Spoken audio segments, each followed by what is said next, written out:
सुख क्या है और दुख। सुख भी मनुष्य के अंदर घटता है और दुख भी। परंतु आज अत्यधिक पूछे जाने वाला प्रश्न कि महाराज जी हम बहुत दुखी हैं। किसी को पैसे से प्रॉब्लम है, किसी को संतान से प्रॉब्लम है, किसी को अपने माता पिता से प्रॉब्लम है, किसी को अपने कारोबार से प्रॉब्लम है, परंतु सुखी कोई नहीं। सुख और दुख दोनों मनुष्य के अंदर घटता है, ना कि बाहर।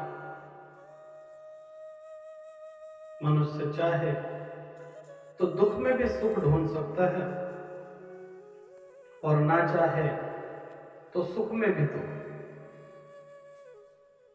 किस प्रकार से?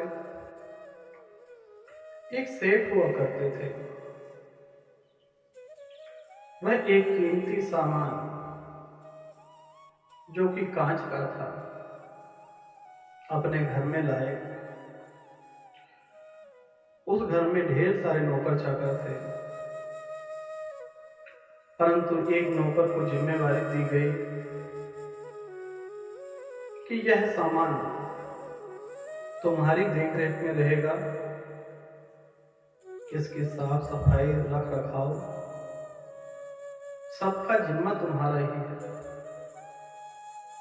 कई दिन बीत गए। एक दिन वह नौकर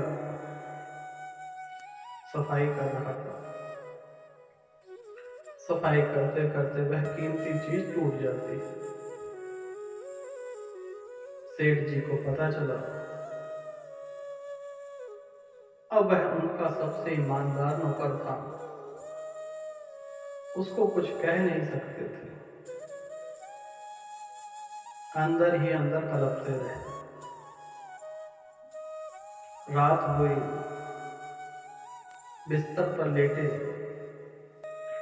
परंतु नींद नहीं आ रही। बिस्तर छोड़कर बाहर निकले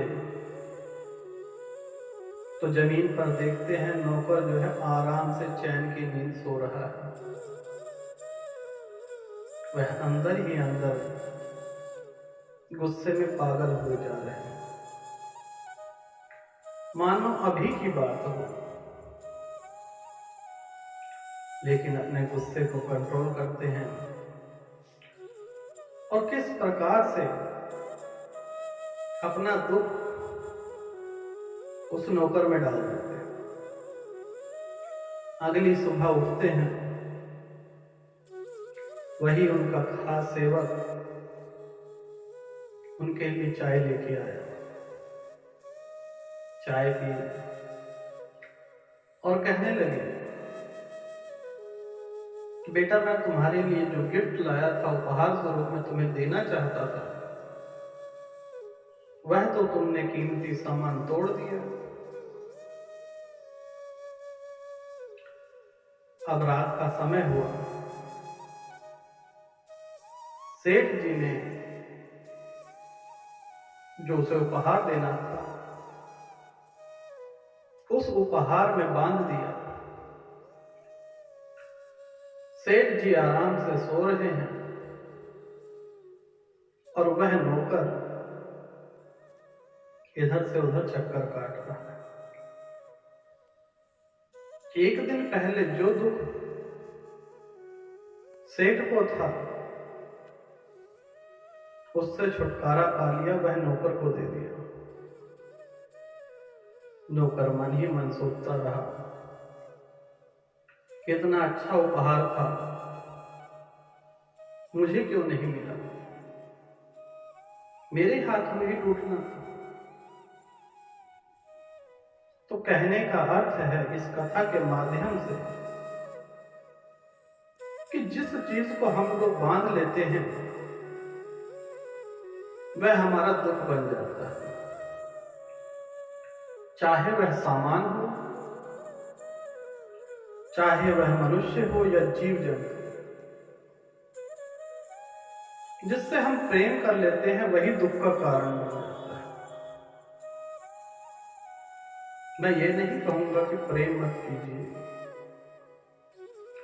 परंतु उसे इतना लंबा बांध कर मत बैठ जाइए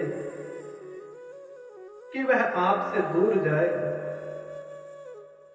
तो आपको लगे कि जीवन ही समाप्त हो गया।